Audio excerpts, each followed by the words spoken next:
Welcome to the Accent Training Podcast, a podcast where I teach you how to harness the potential of your spoken English. My name is Pat, and I'm an accent coach. I teach the American accent, and that's exactly what we're going to be talking about today. You see, I've mentioned quite a bit in the past how our voice goes up and down, strong and weak, as we're talking. And we've explored to a good extent what role the schwa has to play in this. The schwa, as you may remember, is this kind of sound. We put it in unstressed syllables. For example, problem, bloom. That quick and quiet bloom, not problem, but problem. Table, bull.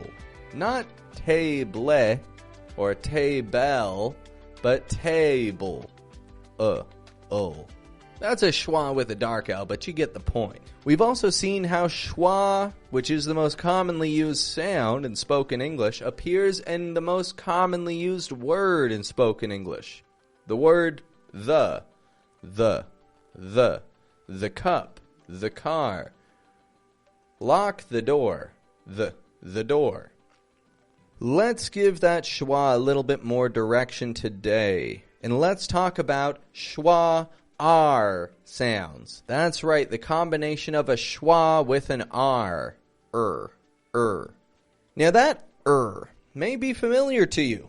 Words like water, over, after. Notice, I'm not giving it an after, water, over. I'm not stretching it out like a strong R, but it's a quick, flat, quiet, and fading what we call a schwa R. Now, there are different times when this is going to be used, but I want to bring to your attention one consistent rule which you will find again and again and again in spoken English. And this is ER and also OR at the ending of a word. You see, we typically don't stress ER as a word ending.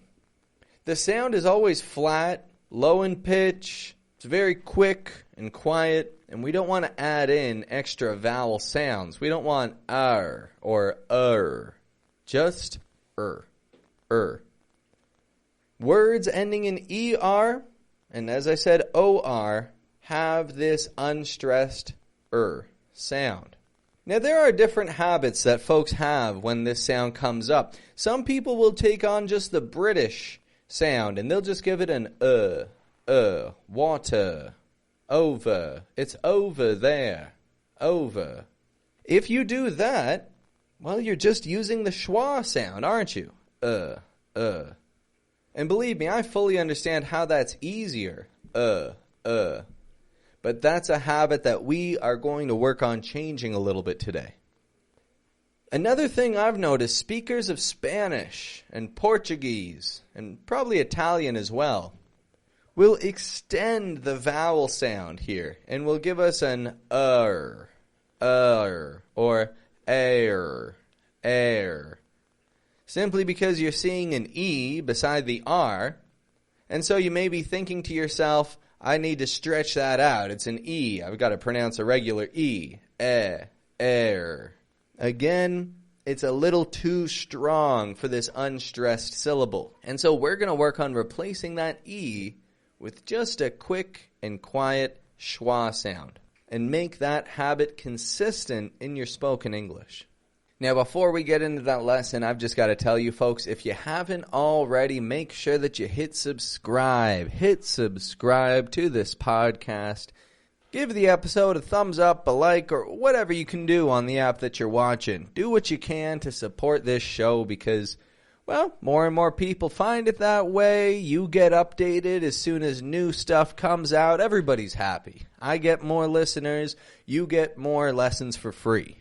Aren't we all happy when that happens? Of course we are. And as I mentioned, for free. Now this is in contrast to paid content, paid material. And this paid material is available to you, folks. There is paid material out there that you can find that will truly help you take control of your spoken English. And this is through a Udemy course, a Udemy video course that I have made available to you and everybody else listening. Udemy is the website where I've put the course up, where I've uploaded it. But all that you've got to do is check it out on there, check the link in the description, and get to work on this video course, which is going to truly help you take control of the sound of your spoken English. And the great thing about Udemy beyond that is there is a 30-day money-back guarantee. And that goes to say, hey, you try out the course. If you don't like it, you just get your money back. Why not? You got nothing to lose. Zero risk, but 100% rewards. So check out the video course on Udemy and take control of your spoken English. Well, getting started with today's lesson, let's learn about these schwa R endings. ER and OR word endings. Here's how we do it. The first step to this is we need to put the tongue into the R position. Now, if you're someone who's been listening to this podcast for a while, you're probably familiar with the R position. If not, I'll give you the quick rundown on it now. There are two ways we can make an R sound. We either bend the tip of the tongue upwards, up towards the alveolar ridge, bending it up there, and voicing that position. We keep the teeth very close together when we do this, ensuring that there's only a teeny little slight space between the top and bottom teeth. We keep our lips neutral, and we just voice that sound lightly. With the tip of the tongue pointing upwards. The second method, other people find a little more comfortable, and this is with the back of the tongue. We bunch up the back of the tongue and we make it tense. And we raise up the sides of the tongue to touch our top teeth. The front of the tongue can just go out of the way for this one. We don't need to use it in this method. So method number 1, front of the tongue points up, teeth are very close together. Method number 2, the back of the tongue gets tense, the middle of the tongue rises up. Again, the teeth very close together. Flat, quick sound. Okay, so now we know what the schwa is, and we know what the R is, and we know what the schwa R is, and we know where to find these schwa R's, these endings. ER at the end of a word, going to make an OR at the end of a word, also going to sound like Here's how we want to practice this now, folks, and here's how we want to keep taking control of our syllable stress.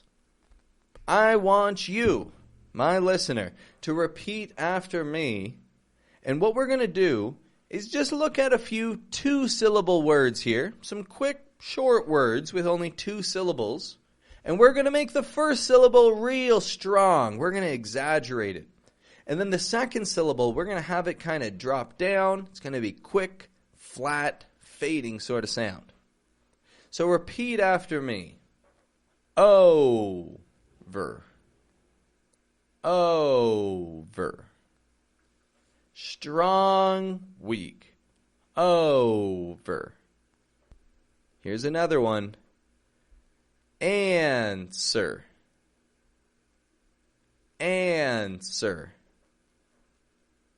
And notice in that word, by the way, it is spelled with a W, A-N-S-W-E-R.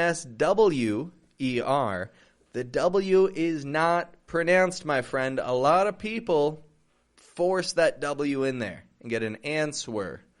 I see where you're coming from. But as of today, we're going to take the W out of the word answer. And just get those 2 syllables. Strong, weak. Answer. Here's another for you. Paper. Strong with that pay. and then per, per. Flat, quick, quiet sound. So far we've seen a handful of words with these ER endings. Over, better, answer, paper. Now check this out. OR endings. Color, color. COLOR. The American spelling, COLOR. The British or Canadian spelling, COLOUR. But of course, this is the American Accent Podcast. I'm going to give you tips specifically for the American stuff. COLOR. Color. Strong, weak. Here's another one for you here. Error. Error. ERROR. Error. Strong, weak. Now, yes, I'm aware of the fact that the beginning of that is an ER. But notice, I'm not giving it an error. Error. Stretching that A sound out there. A. And then flat. Schwa R ending. R. All right, what's up next? All right, what's coming up next? Doctor. Doctor. Again, I'm not saying doctor. Doctor. Getting it strong and then flat on the ending. Doctor. I know Spanish speakers listening right now. Spanish speakers naturally would say doctor, would they not? Because in Spanish, doctor, it's the same word. But the stress is different in Spanish from English. And in English, instead of giving two strong sounds, we're going to go strong, weak. Doctor. So let's keep up with this. Let's see a handful of phrases here. Let's put this to work and get your muscles used to this through a little repetition. Repeat after me. Overtime. Overtime. Now, what is overtime? By the way, this is a good phrase here. Overtime. If I say, I'm working overtime this weekend, I've got bills to pay. I'm working overtime. That means working more than you are typically scheduled for. If you're working overtime, they also call it OT. You could say, I'm working OT. If you're working overtime, you're doing a little extra. Maybe you're doing 50 hours a week instead of 40. Overtime. Here's another one. Doctor's office. Doctor's office. Notice how it's going. Strong, weak. Strong, weak. Doctor's office. And if you listen closely, you'll notice that there's a schwa in that office. Office. Doctor's office. Now that you're getting the hang of this, you're sounding much better. Much better. Better. Strong, flat. Better. Much better. We're making some minor changes. Minor changes. You hear that again? Strong, weak. Strong, weak. Minor changes. Minor changes. Now I got one more for you here.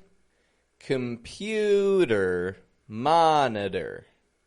Computer monitor. Now I want to point something out about this one right here. Listen for the syllable stressed in this word here. Computer. Which is the stressed syllable? The middle. The pew. Pew. Computer. The C-O-M isn't getting a com. It's getting just a kum. Kum. There's a schwa in there. Instead of a regular O. Com. Just a kum.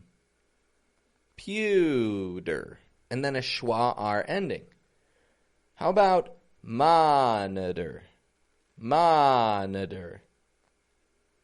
Now in here we're seeing 3 levels of syllable stress. Stressed, ma. And then the N-I, we're giving a N with a schwa, man, n. And then we're using some secondary stress on the flap T with the R, monitor. Now the levels of syllable stress, we'll talk about those more in the future. There's 3 levels of it. There's stressed, secondarily stressed, like kind of a middle sound. And then there's unstressed. Those are those flat, weak ones where we'll often find schwas. Today we're not going to worry about all that kind of stuff. I don't want to overcomplicate things. But that is something worth noting mentally. Just keeping in mind to have further and further control over your syllable stress. Computer, monitor, minor changes, much better, doctor's office, overtime. That contrast in the stress is just what we're looking for, and you're going to see some outstanding results in the long run if you keep that up. Now, there are more times when we'll see schwa R's in spoken English. In fact, any vowel with an R can be a schwa R sometimes. It's just OR and ER are the most consistent. So like I said, those are the 2 that we're talking about today. But I mean, hey, do a little extra research on your own if you like, and you will find that this gets way more confusing. And so today's topic is just about skimming the surface. Now, instead of idiomatic expressions today, I've got another exercise that I'd like to practice together here. And this exercise is a tongue twister. It's a tongue twister that I may have read in the past, and I do bring it up in my regular classes, especially when we talk about flap T's. This tongue twister is about Betty Botter. Betty Botter. Now here's what I'm going to do, my friends. I'm going to read this tongue twister out for you. I'll read it out loud so that you can follow along with me. And I'm going to exaggerate the syllable stress. I'm going to make it sound extra stressed in the stressed syllables and extra quiet in the quiet syllables. I know this isn't how we normally speak, but most people probably aren't at the point yet to do this quickly. However, we are going to take the time to just open your ears to this and let your muscles adjust by taking it slowly and just one word at a time. So listen closely to myself reading this, and then check the description down below and repeat after me. Betty Botter bought some butter, but she said the butter's bitter. If I put it in my batter, it will make my batter bitter. But a bit of better butter will make it better than the bitter butter. So she bought a bit of better butter and put it in her batter, and her batter was not bitter. So Betty Botter bought a bit of better butter and put it in her batter, and her batter was not bitter. Fantastic little reading there, and that is something that you most certainly want to repeat to yourself. Notice that nice long tongue twister is full of the letter T. However, those T's aren't coming out like regular T's, right? They're coming out like flap T's. Better, butter, put it in her batter. We're getting it strong, weak, strong, weak. And the flap T's are helping us control that transition from the strong syllable to the weak one. Now, that's a habit that you folks can develop on your own. All that you got to do is repeat after me in this reading right now. Pause it, rewind it, listen to it again and again and again, and repeat what I say. Shadow my own pronunciation and my own reading of this. Honest, it's going to show you some results. And your ability to recognize the strong and weak syllable stress will go through the roof. This will become just a natural thing to you. It's going to start very slow like this. We're just waking up your brain to this concept. But if you start now, in the long run, this will be just as natural as any other sounds from your own native language. Which, I mean, hey, that's just as natural as breathing. Is it not? I mean, for most people. I know some people may struggle more, but speaking is typically just as natural as breathing. And we're just taking a new angle on our speech, building new habits. So the Betty Botter tongue twister, practice that yourself, and you'll see some serious results. Well, we're going to call it a day for today, folks. I do got to get going. I've got a couple more classes coming up, and I've got to get this thing edited. So, thank you very much for your time today. Thank you for listening on in. It's been a real pleasure to chat, and I am looking forward to teaching you many more things in the days to come. Now, if you don't want to wait for those days to come, and you want more material right now, and you're the kind of person who wants some serious, hard-hitting material to dive into this concept of syllable stress and take further control of your use of flap T's, strong and weak sounds, and your ability to connect your speech, check out the link in the description, take a look at the video course, and my friend, I will be more than happy to hold your hand and step by step show you how you can develop the sounds of the American accent from the comfort of your own home. Check out the video course, and let's start taking this accent business seriously. All right. Have a wonderful day. Thank you very much for your time. Thank you for your attention. And thank yourself. I mean, of course, I know that you're thinking to yourself, no, thank you, Pat. Thank you for your time and attention. Well, hey, thank yourself that you took the time to listen to this podcast episode and that you listened to it the full way through. That's how this is done. You know, these things, these sounds don't really develop the same if you only commit 50% of your effort to it and you listen to 50% of the episode and you don't get all the practice material in. So thank you very much for your time. Thank you for listening. Thank yourself for listening as well. And I'm looking forward to working with you more in the days to come. Have a good one, folks.